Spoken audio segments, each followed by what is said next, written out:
Hi friends, welcome back my YouTube channel. എൻ്റെ channel ആദ്യമായിട്ടാണ് കാണുന്നതെങ്കിൽ സബ്സ്ക്രൈബ് ചെയ്യുക, ഷെയർ ചെയ്യുക, ലൈക്ക് ചെയ്യുക. ഇന്നത്തെ ടോപ്പിക്ക് പ്രിലിമിനറി പ്രീവിയസ് ക്വസ്റ്റിനും അവയുടെ എക്സ്പ്ലനേഷനുമാണ്. എക്സ്പ്ലനേഷനായിട്ട് ഞാൻ എടുത്തിട്ടുള്ളത് ഏറ്റവും ഇമ്പോർട്ടൻ്റ് ആയിട്ടുള്ള ഫാക്റ്റുകൾ മാത്രമേ ഉൾപ്പെടുത്തിയിട്ടുള്ളൂ. ഇത് ഇനി വരുന്ന പ്രിലിമിനറി എക്സാമിന് വളരെ ഉപകാരപ്രദമായിരിക്കും. അപ്പോൾ നമുക്ക് ക്വസ്റ്റ്യനിലോട്ട് കടക്കാം. ഇത് സെക്കൻഡ് പാർട്ടാണ്. ഫസ്റ്റ് പാർട്ട് ഞാൻ ഓൾറെഡി ചെയ്തിട്ടുണ്ട്. കാണാത്തവരുണ്ടെങ്കിൽ കയറി കാണുക. അപ്പം ആദ്യത്തെ ക്വസ്റ്റ്യൻ, ഇന്ത്യയിലെ ഏറ്റവും ഉയരത്തിൽ സ്ഥിതി ചെയ്യുന്ന എയർപോർട്ടായ ലേ ഏത് നദിക്കരയിലാണ്? ലേ ഏത് നദിക്കരയിലാണ്? സിന്ധു. അപ്പോൾ ഇതിൻ്റെ എക്സ്പ്ലനേഷനായിട്ട് നമുക്ക് ഇന്ത്യയിലെ കുറച്ച് എയർപോർട്ടുകൾ നോക്കണം. മോസ്റ്റ് ഇമ്പോർട്ടൻ്റ് ആയിട്ടുള്ള 10 എയർപോർട്ടുകളാണ് ഞാനിവിടെ എടുത്തിട്ടുള്ളത്.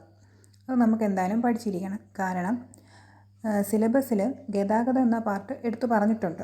അതിൽ ഏറ്റവും ഇമ്പോർട്ടൻ്റ് ആണ് വ്യോമഗതാഗതം. അപ്പം പ്രധാന എയർപോർട്ടുകൾ ഏതൊക്കെയാണെന്ന് നോക്കാം. ഒന്നാമത്തത് സീറോ എയർപോർട്ട്. സീറോ എയർപോർട്ട് എവിടെയാണ്? Arunachal Pradesh. Second, Indira Gandhi airport, Delhi. Rajiv Gandhi, Hyderabad.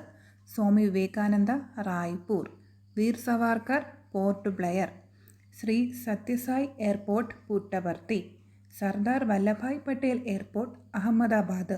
Birsa Munda airport, Ranchi. Netaji Subhash Chandra Bose airport, Kolkata.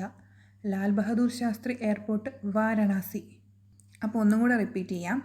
Zero airport Arunachal Pradesh, Indira Gandhi airport Delhi, Rajiv Gandhi airport Hyderabad, Swami Vivekananda airport Raipur, Veer Savarkar airport Port Blair, Shri Satya Sai airport Puttaparthi, Sardar Vallabhbhai Patel airport Ahmedabad, Birsa Munda airport Ranchi, Netaji Subhash Chandra Bose airport Kolkata, Lal Bahadur Shastri Varanasi. അടുത്ത ഏഴാമത്തെ ക്വസ്റ്റ്യൻ, മൺസൂൺ എന്ന വാക്ക് ഏത് ഭാഷയിൽ നിന്ന് എടുത്തതാണ്? മൺസൂൺ എന്ന വാക്ക് ഏത് ഭാഷയിൽ നിന്ന് എടുത്തതാണ്? അറബി. അപ്പോൾ നമുക്ക് മൺസൂണിനെ കുറിച്ച് ചോദിച്ച സ്ഥിതിക്ക് കാലാവസ്ഥയെക്കുറിച്ച് കുറച്ച് കാര്യങ്ങളുടെ കൂടെ അറിഞ്ഞിരിക്കാം. കാലാവസ്ഥയെക്കുറിച്ചുള്ള പഠനമാണ് മെറ്റീരിയോളജി. കാലാവസ്ഥയെക്കുറിച്ചുള്ള പഠനം എന്താണ്? മെറ്റീരിയോളജി. കാലാവസ്ഥാ ദിനം മാർച്ച് 23. കാലാവസ്ഥാ ദിനം മാർച്ച് 23. ഇന്ത്യൻ കാലാവസ്ഥാ വകുപ്പ് സ്ഥാപിതമായത് എന്നാണ്? ഇന്ത്യൻ കാലാവസ്ഥാ വകുപ്പ് സ്ഥാപിതമായത് 1875 കൽക്കട്ട. എന്നാണ്? 1875 കൽക്കട്ട. ആസ്ഥാനം മൗസം ഭവൻ, ന്യൂഡൽഹി. ആസ്ഥാനം എവിടെയാണ്? മൗസം ഭവൻ, ന്യൂഡൽഹി. അതുപോലെ തന്നെ മൺസൂൺ എന്ന പദം ഋതുക്കൾ എന്ന അർത്ഥം വരുന്ന അറബി പദമായ മൗസിം എന്ന വാക്കിൽ നിന്ന് രൂപം കൊണ്ടതാണ്. എന്താണ്? മൺസൂൺ എന്ന പദം ഋതുക്കൾ എന്ന അർത്ഥം വരുന്ന അറബി പദമായ മൗസിം എന്ന വാക്കിൽ നിന്ന് രൂപം കൊണ്ടതാണ്. അടുത്ത പോയിന്റ്, ഋതുക്കളുടെ അവസാനമില്ലാത്ത നാട് എന്നറിയപ്പെടുന്ന രാജ്യം. അത് വേറെ ആരുമല്ല, നമ്മുടെ സ്വന്തം ഇന്ത്യ. ഋതുക്കളുടെ അവസാനമില്ലാത്ത നാടാണ് നമ്മുടെ ഇന്ത്യ. അപ്പോൾ ഋതുക്കളുടെ അവസാനമില്ലാത്ത നാടെന്നറിയപ്പെടുന്ന രാജ്യം ഇന്ത്യ. നെക്സ്റ്റ് പോയിന്റ്, ഇന്ത്യയിലെ കൃഷിയെ നിയന്ത്രിക്കുന്നതിൽ മുഖ്യ പങ്ക് വഹിക്കുന്നത് തെക്ക് പടിഞ്ഞാറൻ മൺസൂണാണ്. ഇന്ത്യയിലെ കൃഷിയെ നിയന്ത്രിക്കുന്നതിൽ മുഖ്യ പങ്ക് വഹിക്കുന്നത് ആരാണ്? തെക്ക് പടിഞ്ഞാറൻ മൺസൂൺ. മൺസൂൺ കാറ്റിനെ തടഞ്ഞു നിർത്തുക വഴി ഇന്ത്യൻ ഉപഭൂഖണ്ഡത്തിൽ മഴ ലഭിക്കുന്നതിന് സഹായിക്കുന്നത് ആരാണ്? ഹിമാലയൻ നിരകളാണ്.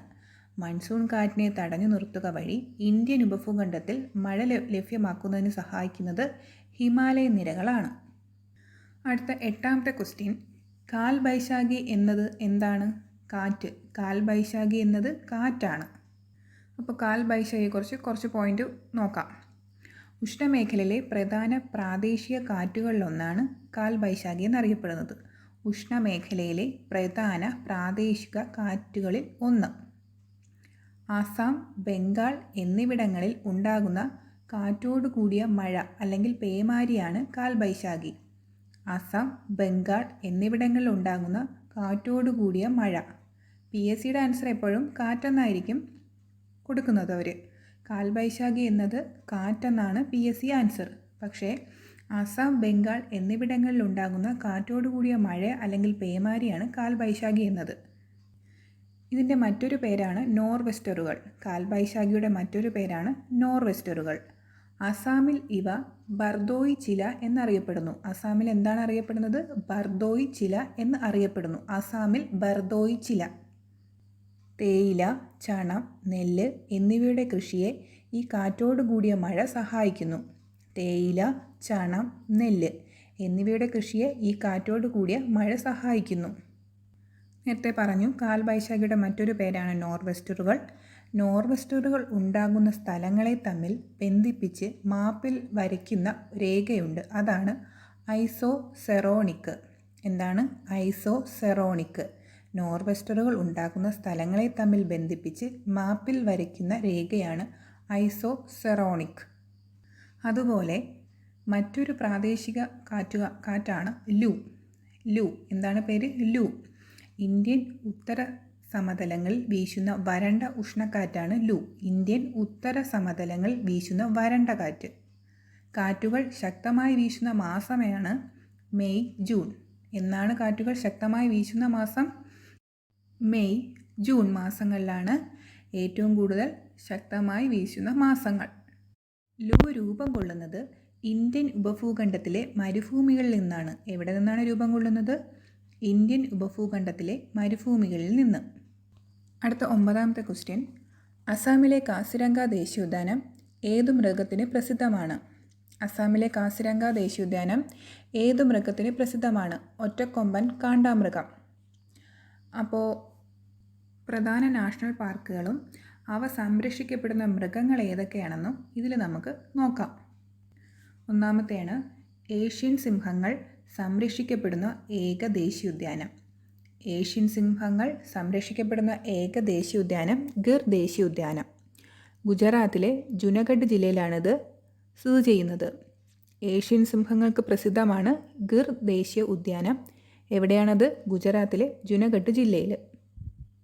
രണ്ടാമത്തത് കാശ്മീരി മാനുകളെ സംരക്ഷിക്കുന്ന ദേശീയോദ്യാനം. കാശ്മീരി മാനുകളെ സംരക്ഷിക്കുന്ന ദേശീയ ഉദ്യാനമാണ് ദച്ചിങ്ഗാം ദേശീയ ഉദ്യാനം.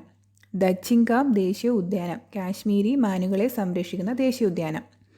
മൂന്നാമത്തത് ഹിമപ്പുലി പ്രധാന സംരക്ഷിത മൃഗമായിട്ടുള്ള ദേശീയോദ്യാനം. ഹിമപ്പുലി പ്രധാന സംരക്ഷിത മൃഗമായിട്ടുള്ള ദേശീയോദ്യാനം ഹെമിസ് ദേശീയോദ്യാനം ലഡാക്കിലാണ്. ഹെമിസ് ദേശീയോദ്യാനം ലഡാക്ക്. നാലാമത്തത് ലവണജല തടാകങ്ങളിൽ അല്ലെങ്കിൽ അഴിമുഖങ്ങളിൽ മാത്രം കണ്ടുവരുന്ന മുതലകളുടെ ഇന്ത്യയിലെ ഏറ്റവും വലിയ ആവാസ കേന്ദ്രം. ലവണജല തടാകങ്ങളിൽ അല്ലെങ്കിൽ അഴിമുഖങ്ങളിൽ മാത്രം കണ്ടുവരുന്ന മുതലകളുടെ ഇന്ത്യയിലെ ഏറ്റവും വലിയ ആവാസ കേന്ദ്രം ഭിട്ടാർകനിക ദേശീയോദ്യാനം, ഒഡീഷ. ഭിട്ടാർകനിക ദേശീയോദ്യാനം എവിടെയാണ്? ഒഡീഷ. മുതലകളുടെ സംരക്ഷണം. ലവണജല തടാകങ്ങളിൽ അല്ലെങ്കിൽ അഴിമുഖങ്ങളിൽ മാത്രം കണ്ടുവരുന്ന മുതലകളെ സംരക്ഷിക്കാനായിട്ട് ഉള്ളതാണ് ഭിട്ടാർകനിക ദേശീയോദ്യാനം, ഒഡീഷ. അടുത്ത 5ാമത്തെ ക്വസ്റ്റ്യൻ. വെള്ളക്കടുവകൾക്ക് പ്രസിദ്ധമായ നാഷണൽ പാർക്ക്. വെള്ളക്കടുവകൾക്ക് പ്രസിദ്ധമായ നാഷണൽ പാർക്കാണ് ഒഡീഷയിലെ നന്ദൻകാനൻ. ഒഡീഷയിലെ നന്ദൻകാനൻ. നന്ദൻകാനൻ ദേശീയോദ്യാനം എവിടെയാണ്? ഒഡീഷയിൽ. വെള്ളക്കടുവകൾക്ക് പ്രസിദ്ധമാണ് ഒഡീഷയിലെ നന്ദൻകാനൻ. 6ാമത്തത് ദേഹിങ് പട്കായി നാഷണൽ പാർക്കിൽ സംരക്ഷിക്കപ്പെടുന്ന ജീവി. ദേഹിങ് പട്കായി നാഷണൽ പാർക്കിൽ സംരക്ഷിക്കപ്പെടുന്ന ജീവിയാണ് white winged wood duck. White winged wood duck അല്ലെങ്കിൽ ദേവഹംസം എന്ന് പറയും. ദേവഹംസം. ഇത് ഇന്ത്യയിലെ 106ാമത്തെ ദേശീയോദ്യാനമാണ്. ഇത് ഇന്ത്യയിലെ 106ാമത്തെ ദേശീയോദ്യാനമാണ്. ഇതിനൊരു പ്രത്യേകതയുണ്ട്. കിഴക്കിൻ്റെ ആമസോൺ എന്നറിയപ്പെടുന്നതാണ്. കിഴക്കിൻ്റെ ആമസോൺ എന്നറിയപ്പെടുന്ന ദേശീയോദ്യാനമാണ് ദേഹിങ് പട്കായി നാഷണൽ പാർക്ക്, കിഴക്കിൻ്റെ ആമസോൺ. അടുത്ത 10ാമത്തെ ക്വസ്റ്റ്യനിലോട്ട് പോകാം. ഇന്ത്യയിലെ ഏറ്റവും ഉയരത്തിലുള്ള ദേശീയോദ്യാനം കാഞ്ചൻജംഗ. ഇന്ത്യയിലെ ഏറ്റവും ഉയരത്തിലുള്ള ദേശീയോദ്യാനം കാഞ്ചൻജംഗ. കാഞ്ചൻജംഗ ദേശീയോദ്യാനം ഏത് സംസ്ഥാനത്താണ്? സിക്കിം. കാഞ്ചൻജംഗ ദേശീയോദ്യാനം ഏത് സംസ്ഥാനത്താണ്? സിക്കിം. ഏറ്റവും കൂടുതൽ ദേശീയോദ്യാനമുള്ള സംസ്ഥാനം മധ്യപ്രദേശ്. ഏറ്റവും കൂടുതൽ ദേശീയോദ്യാനമുള്ള സംസ്ഥാനമാണ് മധ്യപ്രദേശ്. ദേശീയ ഉദ്യാനമില്ലാത്ത സംസ്ഥാനമാണെങ്കിൽ അത് പഞ്ചാബ്. ദേശീയ ഉദ്യാനമില്ലാത്ത സംസ്ഥാനം പഞ്ചാബ്. ഏറ്റവും കൂടുതൽ വന്യജീവി സങ്കേതമുള്ള സംസ്ഥാനം അത് മഹാരാഷ്ട്രയാണ്. ഏറ്റവും കൂടുതൽ വന്യജീവി സങ്കേതമുള്ള സംസ്ഥാനമാണ് മഹാരാഷ്ട്ര. ഏറ്റവും കൂടുതൽ ദേശീയോദ്യാനങ്ങളുള്ള കേന്ദ്രഭരണ പ്രദേശം. ഏറ്റവും കൂടുതൽ ദേശീയോദ്യാനങ്ങളുള്ള കേന്ദ്രഭരണ പ്രദേശമാണ് ആൻഡമാൻ നിക്കോബാർ. അടുത്ത ക്വസ്റ്റ്യൻ, ഇന്ത്യയിലെ ആദ്യത്തെ ദേശീയോദ്യാനം. ഇന്ത്യയിലെ ആദ്യത്തെ ദേശീയോദ്യാനമാണ് Jim Corbett National Park, Uttarakhand. Jim Corbett National Park, Uttarakhand. ഇന്ത്യയിലെ ഏറ്റവും വലിയ ദേശീയോദ്യാനമാണ് ഹെമിസ്. ഇന്ത്യയിലെ ഏറ്റവും വലിയ ദേശീയോദ്യാനം ഹെമിസ് ലഡാക്കിലാണ്. ഏറ്റവും ചെറുതാണെങ്കിലോ സൗത്ത് ബട്ടൺ ദേശീയോദ്യാനം, ആൻഡമാൻ നിക്കോബാർ. അപ്പോൾ ഏറ്റവും ചെറുത് എവിടെയാണ്? സൗത്ത് ബട്ടൺ ദേശീയോദ്യാനം, ആൻഡമാൻ നിക്കോബാർ. ഇന്ത്യയിലെ ആകെ ദേശീയോദ്യാനങ്ങളുടെ എണ്ണമാണ് 106. ഇന്ത്യയിലെ ആകെ ദേശീയോദ്യാനങ്ങളുടെ എണ്ണം 106. അടുത്ത 11ാമത്തെ ക്വസ്റ്റ്യനിലോട്ട് പോകാം. യൂറോപ്പിൽ നിന്നും ഇന്ത്യയിലേക്കുള്ള നാവികമാർഗം കണ്ടെത്തുക എന്ന ലക്ഷ്യത്തോടെ ഇന്ത്യയിൽ എത്തിയ പോർച്ചുഗീസ് നാവികൻ ആരാണ്? Vasco da gamma. യൂറോപ്പിൽ നിന്നും ഇന്ത്യയിലേക്കുള്ള നാവികമാർഗം കണ്ടെത്തുക എന്ന ലക്ഷ്യത്തോടെ ഇന്ത്യയിലെത്തിയ പോർച്ചുഗീസ് നാവികനാണ് വാസ്കോഡ ഗാമ. അപ്പോൾ നമുക്ക് വാസ്കോഡ ഗാമയെക്കുറിച്ച് കുറച്ച് ഇമ്പോർട്ടൻറ്റ് ഫാക്റ്റുകൾ നോക്കാം. ഗാമ കേരളത്തിലെത്തിയ വർഷം എന്നാണ്? 1498 മെയ് 20. എന്നാണ്? 1498 മെയ് 20. കപ്പലിറങ്ങിയ സ്ഥലം കാപ്പാട്, കോഴിക്കോട്. കപ്പലിറങ്ങിയ സ്ഥലം കാപ്പാട്, കോഴിക്കോട്. കപ്പലിറങ്ങിയ പഞ്ചായത്ത് ചേമേഞ്ചേരി പഞ്ചായത്താണ്. ചേമേഞ്ചേരി പഞ്ചായത്ത്. ഇന്ത്യൻ മഹാസമുദ്രത്തിലെ കപ്പിത്താൻ എന്നറിയപ്പെടുന്നു വാസ്കോഡ ഗാമ. ഇന്ത്യൻ മഹാസമുദ്രത്തിലെ കപ്പിത്താൻ എന്നറിയപ്പെടുന്നത് ആരെയാണ്? വാസ്കോഡ ഗാമയെ. വാസ്കോഡ ഗാമയെ ഇന്ത്യയിലെത്തിച്ച കപ്പൽ ഏതാണ്? Sao Gabriel. സാവോ ഗബ്രിയേലാണ് വാസ്കോഡ ഗാമയെ ഇന്ത്യയിലെത്തിച്ച കപ്പൽ. വാസ്കോഡ ഗാമ അവസാനമായി ഇന്ത്യയിലെത്തിയ വർഷം 1524. വാസ്കോഡ ഗാമ അവസാനമായി ഇന്ത്യയിലെത്തിയ വർഷം 1524. ഗാമ ഇന്ത്യയിലെ പോർച്ചുഗീസ് വൈസ്രോയിയായ വർഷവും 1524. അപ്പോൾ 1524 രണ്ട് പ്രത്യേകതകളുണ്ട്. വാസ്കോഡ ഗാമ അവസാനമായി ഇന്ത്യയിലെത്തി. ഗാമ ഇന്ത്യയിലെ പോർച്ചുഗീസ് വൈസ്രോയിയായ വർഷവും 1524. അതുപോലെ തന്നെ വാസ്കോഡ ഗാമ അന്തരിച്ച വർഷവും 1524. ഡിസംബർ 24. അതിൽ ഡേറ്റും കൂടെ ഉണ്ട്. 1524 ഡിസംബർ 24 വാസ്കോഡ ഗാമ അന്തരിച്ചത്. വാസ്കോഡ ഗാമയുടെ ഭൗതിക ശരീരം ആദ്യം അടക്കം ചെയ്ത സ്ഥലം സെൻറ്റ് ഫ്രാൻസിസ് പള്ളി, കൊച്ചി. വാസ്കോഡ ഗാമയുടെ ഭൗതിക ശരീരം ആദ്യം അടക്കം ചെയ്ത സ്ഥലം എവിടെയാണ്? സെൻറ്റ് ഫ്രാൻസിസ് പള്ളി, കൊച്ചി. കൊച്ചിയിൽ നിന്ന് ഗാമയുടെ ഭൗതിക ശരീരം പോർച്ചുഗലിലേക്ക് കൊണ്ടുപോയ വർഷം 1539. കൊച്ചിയിൽ നിന്ന് ഗാമയുടെ ഭൗതിക ശരീരം പോർച്ചുഗലിലേക്ക് കൊണ്ടുപോയ വർഷം 1539. വാസ്കോഡ ഗാമ എന്ന പട്ടണം സ്ഥിതി ചെയ്യുന്ന സംസ്ഥാനം ഏതാണ്? ഗോവ. വാസ്കോഡ ഗാമ എന്ന പട്ടണം എവിടെയാണ്? ഗോവയിൽ. ഗാമയുടെ കപ്പൽ എന്ന കൃതി രചിച്ചത് പി. കുഞ്ഞിരാമൻ നായർ. ഗാമയുടെ കപ്പൽ എന്ന കൃതി രചിച്ചത് ആരാണ്? പി. കുഞ്ഞിരാമൻ നായർ.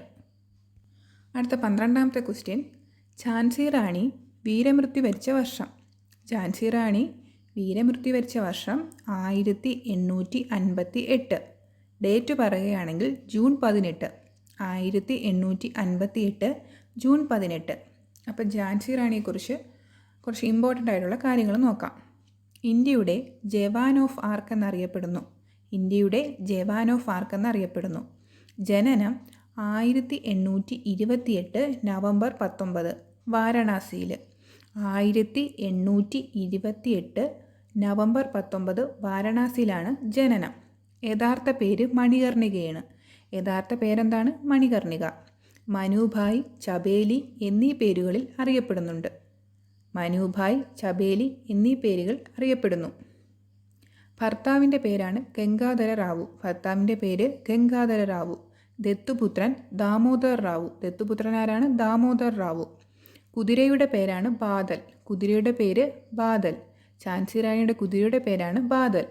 ഝാൻസി റാണി പ്രധാനമായും കലാപം നയിച്ച പ്രദേശങ്ങളാണ് ഝാൻസി, ഗ്വാളിയർ, ബുന്ദേൽഖണ്ഡ്. 1857 വിപ്ലവത്തിലെ പ്രധാന പോരാളികൾ ഒരാളായിരുന്നു ഝാൻസി റാണി. ആ ഝാൻസി റാണി കലാപം നയിച്ച പ്രദേശങ്ങളാണ് ഝാൻസി, ഗ്വാളിയർ, ബുന്ദേൽഖണ്ഡ്. ഝാൻസി റാണിയെ പരാജയപ്പെടുത്തിയ ബ്രിട്ടീഷ് ജനറലാണ് ഹ്യൂഗ് റോസ്. ഝാൻസി റാണിയെ പരാജയപ്പെടുത്തിയ ബ്രിട്ടീഷ് ജനറൽ ആരാണ്? ഹ്യൂഗ് റോസ്. ഝാൻസി റാണി വീരമൃത്യു വരിച്ച സ്ഥലം ഗ്വാളിയാർ, മധ്യപ്രദേശ്. ഝാൻസി റാണി വീരമൃത്യു വരിച്ച സ്ഥലം എവിടെയാണ്? ഗ്വാളിയാർ, മധ്യപ്രദേശ്. മീരാഭായിക്ക് ശേഷം തപാൽ സ്റ്റാമ്പിൽ പ്രത്യക്ഷപ്പെട്ട രണ്ടാമത്തെ ഇന്ത്യൻ വനിതയാണ് ഝാൻസി റാണി. മീരാഭായിക്ക് ശേഷം തപാൽ സ്റ്റാമ്പിൽ പ്രത്യക്ഷപ്പെട്ട രണ്ടാമത്തെ ഇന്ത്യൻ വനിതയാണ് ഝാൻസി റാണി. ഝാൻസി എന്ന നഗരം സ്ഥിതി ചെയ്യുന്നത് എവിടെയാണ്? ഉത്തർപ്രദേശ്. ഝാൻസി എന്ന നഗരം എവിടെയാണ്? ഉത്തർപ്രദേശ്. ഝാൻസി നഗരം ഏത് നദിക്കരയിലാണ്? അത് പഹൂജ് നദിയിലാണ്. ഝാൻസി നഗരം ഏത് നദിക്കരയിലാണ്? പഹൂജ്. ഝാൻസി നഗരം പഹൂജ്. ദ ക്യൂൻ ഓഫ് ഝാൻസി എന്ന കൃതി രചിച്ചത് ആരാണ്? ദ ക്യൂൻ ഓഫ് ഝാൻസി എന്ന കൃതി രചിച്ചത് മഹാശ്വേത ദേവിയാണ് ദ ക്യൂൻ ഓഫ് ഝാൻസി എന്ന കൃതി രചിച്ചത്. ഝാൻസി റാണിയുടെ ജീവിതം ആധാരമാക്കി റാണി എന്ന ഇംഗ്ലീഷ് നോവൽ എഴുതിയതാരാണ്? ജയശ്രീ മിശ്രയാണ്. ഝാൻസി റാണിയുടെ ജീവിതം ആധാരമാക്കി റാണി എന്ന ഇംഗ്ലീഷ് നോവൽ എഴുതിയത് ജയശ്രീ മിശ്രയാണ്. ഝാൻസി റാണിയെക്കുറിച്ച് സീത എന്ന നോവൽ എഴുതിയ ബ്രിട്ടീഷുകാരൻ. ഝാൻസി റാണിയെക്കുറിച്ച് സീത എന്ന നോവൽ എഴുതിയ ബ്രിട്ടീഷുകാരനാണ് ഫിലിപ്പ് മെഡോസ് ടെയ്ലർ. ആരാണ്? Philip Meadows Taylor. ഝാൻസി റാണിയെക്കുറിച്ച് സീത എന്ന നോവൽ. അടുത്ത പോയിന്റ്, ഝാൻസി കി റാണി എന്ന പ്രശസ്ത ഹിന്ദി കവിത രചിച്ചതാരാണ്? ഝാൻസി കി റാണി എന്ന പ്രശസ്ത ഹിന്ദി കവിത രചിച്ചത് സുഭദ്രകുമാരി ചൗഹാൻ. അപ്പോൾ ഒന്നുകൂടി, ഝാൻസി കി റാണി എന്ന പ്രശസ്ത ഹിന്ദി കവിത രചിച്ചത് സുഭദ്രകുമാരി ചൗഹാൻ. ഝാൻസി റാണിയുടെ ജീവിതകഥ ആസ്പദമാക്കി നിർമ്മിക്കപ്പെട്ട സിനിമയാണ് മണികർണിക ക്യൂൻ ഓഫ് ഝാൻസി. മണികർണിക എന്ന ചിത്രത്തിൽ ഝാൻസി റാണിയെ വേഷമിട്ടത് കങ്കണ റാവത്താണ്. ആരാണ് വേഷമിട്ടത്? കങ്കണ റാവത്ത്. സിനിമ എന്താണ്? Manikarnika queen of Jhansi. അടുത്ത 13ാമത്തെ ക്വസ്റ്റ്യനിലോട്ട് പോകാം. ഏത് ഗവർണർ ജനറലിൻ്റെ കാലത്താണ് ബനാറസ് ഉടമ്പടി ഒപ്പുവെച്ചത്? Warren Hastings. ഏത് ഗവർണർ ജനറലിൻ്റെ കാലത്താണ് ബനാറസ് ഉടമ്പടി ഒപ്പുവെച്ചത്? അപ്പോൾ നമുക്ക് വാറൻ ഹേസ്റ്റിങ്ങിനെ കുറിച്ച് കുറച്ച് പോയിൻറ്റ്സ് നോക്കാം. ബംഗാളിലെ ആദ്യ ഗവർണർ ജനറലാണ് വാറൻ ഹേസ്റ്റിങ്സ്. 1773 റെഗുലേറ്റിംഗ് ആക്ട് അനുസരിച്ച് നിയമിതനായ ആദ്യ ഗവർണർ ജനറൽ. ബംഗാളിലെ ആദ്യ ഗവർണർ ജനറൽ 1773 റെഗുലേറ്റിംഗ് ആക്ട് അനുസരിച്ച് നിയമിതനായ ആദ്യ ഗവർണർ ജനറൽ. ബ്രിട്ടീഷ് ഇന്ത്യൻ ഭരണ സംവിധാനത്തിൻ്റെ സ്ഥാപകൻ എന്നറിയപ്പെടുന്നു. പിറ്റ്സ് ഇന്ത്യ ആക്ട് 1784 പാസ്സാക്കപ്പെട്ടപ്പോൾ ഗവർണർ ജനറൽ ഇദ്ദേഹമായിരുന്നു. പിറ്റ്സ് ഇന്ത്യ ആക്ട് 1784 പാസ്സാക്കപ്പെട്ടപ്പോൾ ഗവർണർ ജനറൽ ഇദ്ദേഹമായിരുന്നു. ഏറ്റവും കൂടുതൽ കാലം അധികാരത്തിലിരുന്ന ഗവർണർ ജനറലാണ് വാറൻ ഹേസ്റ്റിങ്സ്. കൽക്കട്ടയിൽ സുപ്രീം കോടതി സ്ഥാപിച്ചതും ഇദ്ദേഹമാണ്. വാറൻ ഹേസ്റ്റിങ്സ് ആണ്. ബ്രിട്ടീഷ് പാർലമെൻറ്റിനാൽ ഇംപീച്ച് ചെയ്യപ്പെട്ട ഗവർണർ ജനറലായിരുന്നു വാറൻ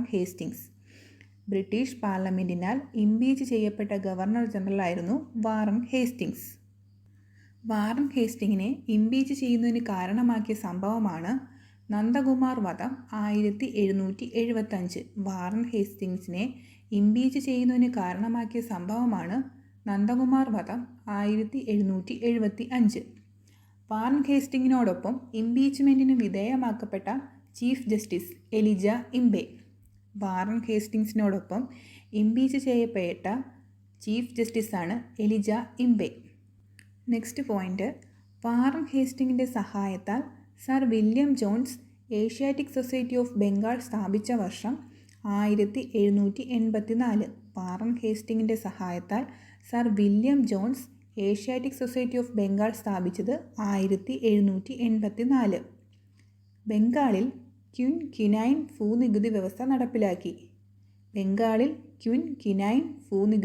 നടപ്പിലാക്കി. റവന്യൂ ബോർഡ് രൂപീകരിച്ച സമയത്തെ ഗവർണർ ജനറലായിരുന്നു വാറൻ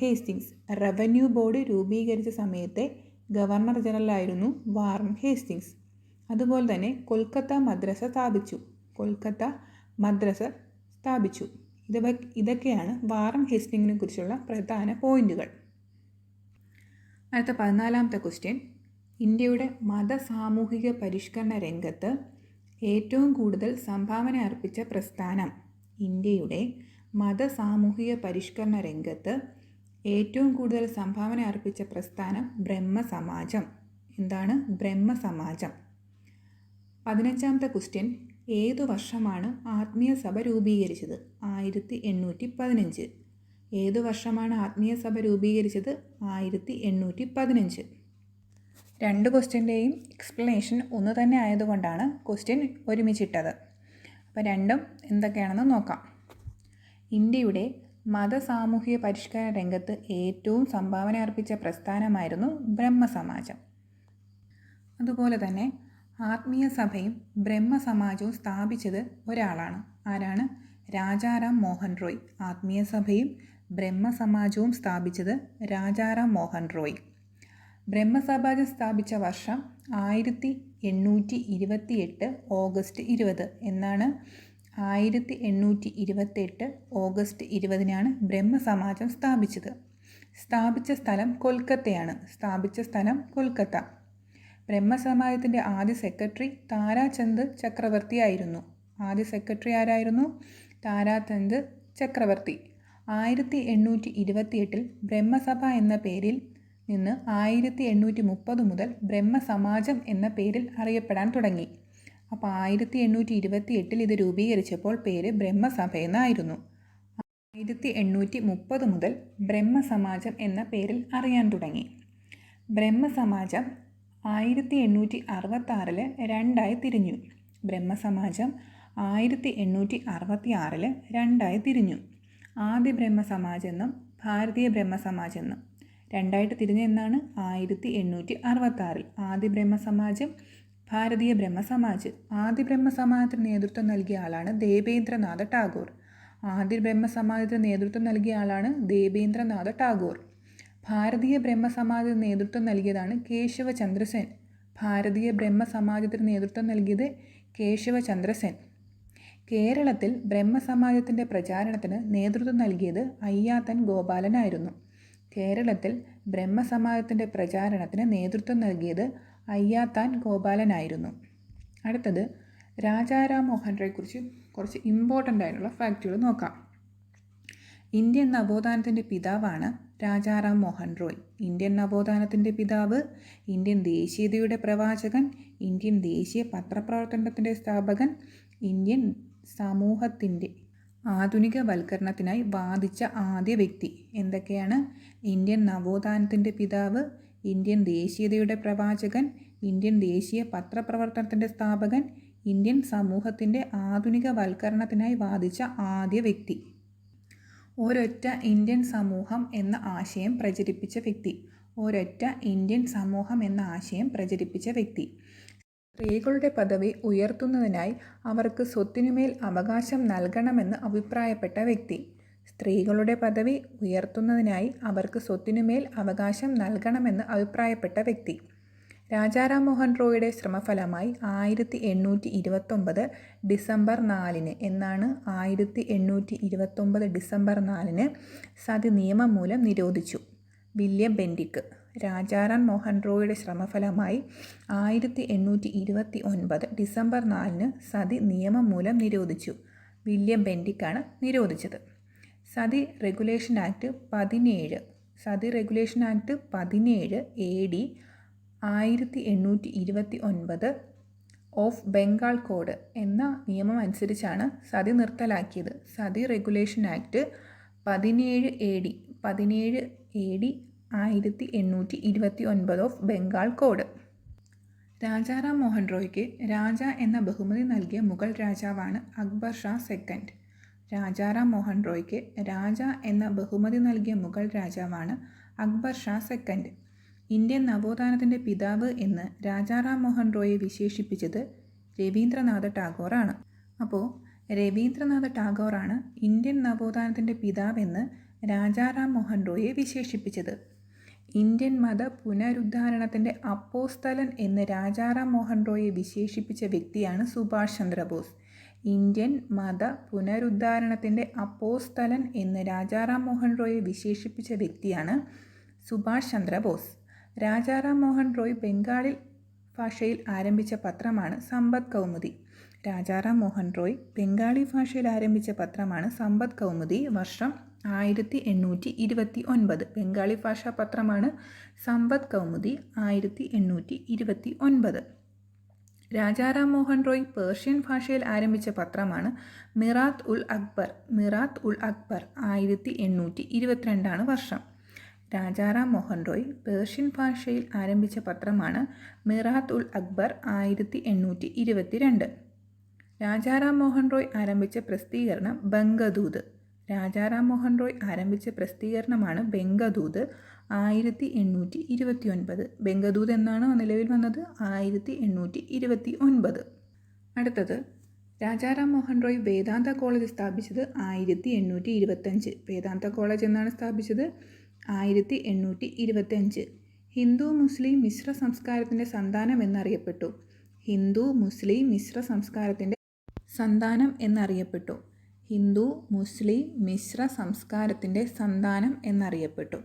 ജാതി വ്യവസ്ഥയെ എതിർക്കുന്ന പജ്ജസ്രൂജി എന്ന നാടകം ബംഗാളി ഭാഷയിലേക്ക് തർജ്ജമ ചെയ്തു. ജാതി വ്യവസ്ഥയെ എതിർക്കുന്ന വജ്രസൂചി എന്ന നാടകം ബംഗാളി ഭാഷയിലേക്ക് തർജ്ജമ ചെയ്തു. രാജാറാം മോഹൻ റോയുടെ ആശയങ്ങൾ പ്രചരിപ്പിക്കുന്നതിനായി ദേവേന്ദ്രനാഥ ടാഗോർ ആരംഭിച്ച സംഘടനയാണ് തത്വബോധിനി സഭ. 1839. എന്നാണ് നിലവിൽ വന്നത്. 1839. എന്താണ് തത്വബോധിനി സഭ? രാജാറാം മോഹൻ റോയുടെ ആശയങ്ങൾ പ്രചരിപ്പിക്കുന്നതിനായി ദേവേന്ദ്രനാഥ ടാഗോർ ആരംഭിച്ച സംഘടനയാണ് തത്വബോധിനി സഭ. 1839. അപ്പോൾ ഇന്നത്തെ ക്വസ്റ്റ്യനും അവയുടെ എക്സ്പ്ലനേഷനും കഴിഞ്ഞിരിക്കുന്നു. ഇഷ്ടപ്പെടുകയാണെങ്കിൽ ലൈക്ക് ചെയ്യുക, ഷെയർ ചെയ്യുക, സബ്സ്ക്രൈബ് ചെയ്യുക. Thank you.